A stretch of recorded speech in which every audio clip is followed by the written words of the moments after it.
Well, team? not too much. I think it's a network of people that Richard Garlick and Tim Lewis do a really good job in the background, so they'll have assistants to help.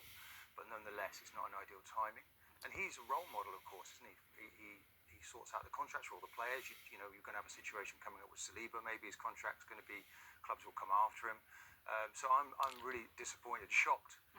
Maybe it was the pressure of the job, but obviously it goes with our blessing. But we didn't want to lose him.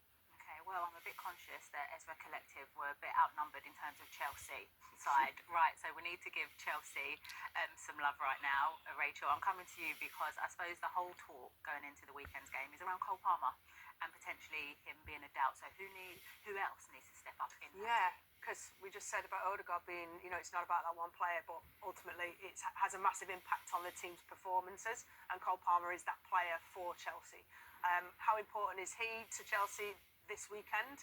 Huge. Yeah. If he plays, I can see Chelsea taking their current form into... Felix will play in there if Palmer doesn't play. He's not a bad replacement, by the way. Yeah. Marasco doing an amazing job, settled team now, so that's a tough game for us. It is going to be a tough game.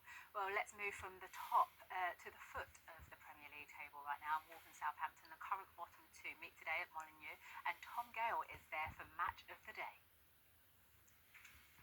Good afternoon, Alex, and welcome to a chilly Wolverhampton. I'm delighted to be joined pitchside by the former England goalkeeper Paul Robinson, who's going to be a part of the Five Live commentary team. Paul, a lot of the talk heading into this is a six-pointer for both sides. Is that how you view it? It is at the moment. It's becoming a really important game for both managers. Both have had in different starts to the season. Southampton more so, I think, for me. If you look at their results, you look at Wolves' results, they've got the 4 draws. They've been in games. I think they've played reasonably well without actually getting over the line. Obviously, they're going to want wins and get more points on the board. But Southampton, you look at their losses column, they've lost 8 of the 10 games that they've played. And granted, they got the win last week, much needed against Everton. But I think the losses column is more alarming. Talk about Gary O'Neill. He signed a new 4-year contract at the start of the season. The fixture computer statistically hasn't been kind. You name it, they've played in Chelsea, Manchester City, Liverpool. Is there anything in that in terms of justification for not yet getting a win? Listen, you're in the Premier League, you've got to play these teams at some point. There is justification when you look at it, but you look at the results. They lost narrowly 2-1 to Liverpool, lost narrowly 2-1 to Manchester City. The performances that Gary O'Neill will be looking at, the disappointing 5-3 defeat away at Brentford.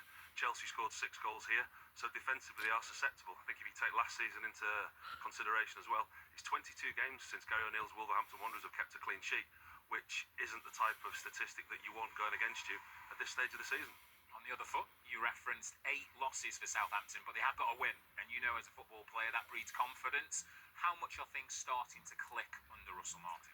I think starting to click's a bit strong at this stage of the season after, as I say, the 8 losses.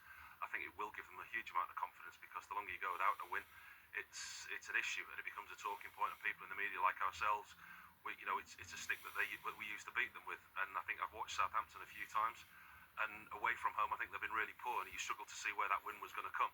I think Everton were probably the better team last week against Southampton, but they'll be looking to take confidence from the performance, from the result, and come here today and take some points away. Thank you very much, Paul. Well, Alex, the two managers know each other well. They were teammates at Norwich, and Russell Martin described both of them as the moaniest players about. So it's going to be an interesting one this afternoon. Tom, thank you very much. Not much moaning from Martin today. But Martin, Wolves, a difficult start to the season for them. And when you look at the fixtures that they have coming up, can you see them navigating their way out of this? Do you know, I think it's all about today. Both clubs, only one win has 20 matches between the two teams. So, one losing 8, one losing 7. I can look at 6 of those games that they've lost and think, okay, they were very difficult fixtures, but today has to be no mistake. They have to show their Premier League class against a Southampton team which really lacks a lot of experience. And almost an effort for them to make a forward pass. They were exceptional last week against Everton. That's their best performance. Their intensity was much better, closing down. So that might have given them a tonic to make them feel they belong in the Premier League.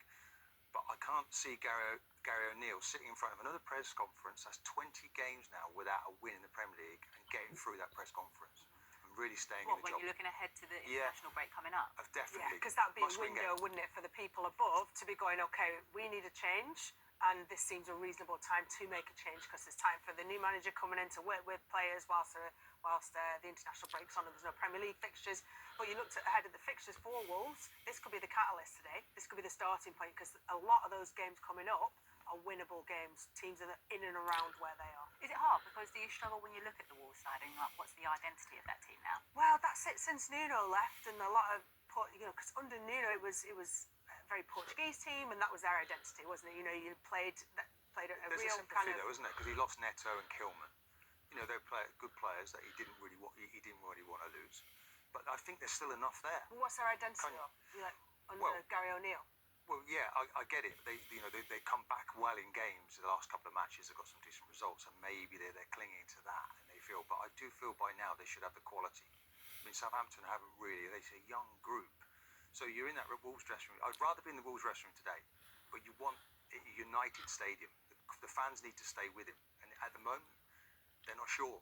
So their performance has to give the fans something to cheer about, and then it's. I can see Wolves winning this. Okay, well, how sure are you with Ipswich up against Spurs today? Do you think they can get anything from that one, Rachel? No, I don't. Ange Ball's been really effective recently, and I've loved watching Spurs in this last few games. It seems to have all come together in the way that Ange Postecoglou likes to play, wants his team to play, and that free-flowing forward football has been scoring goals, and I think Ipswich will only be on the receiving end today. Okay, Everton taking on West Ham. A lot of talk around Julian Lopetegui, and this could potentially be his last game, but then the board coming out today and no, we're still backing him. What do you think the situation is there, Martin? It's a difficult time for him. You know, David Moyes, everybody wanted him out. Now suddenly they're looking at what a wonderful job he did. So yeah, he needs to start picking up points and quickly and getting those West Ham fans back on board again. Do you Because they're think they starting can against Everton today? Well, yeah, you've got to believe you can. Everton just slipped up last week against Southampton. They were on a run of 5 or 6 games where they did exceptionally well. But Sean Dyche is a difficult man to play against, and he's probably going to try and grind a result out there. Everton not very good away. That plays in the favour of West Ham. Yeah. West Ham win, probably. Okay, well, back in 2015, Leicester's Jamie Vardy equalled Ruud van Nistelrooy's record of scoring in 10 consecutive Premier League games. Well, they go head-to-head tomorrow at Old Trafford. We'll start with one of the star performers at the league leaders.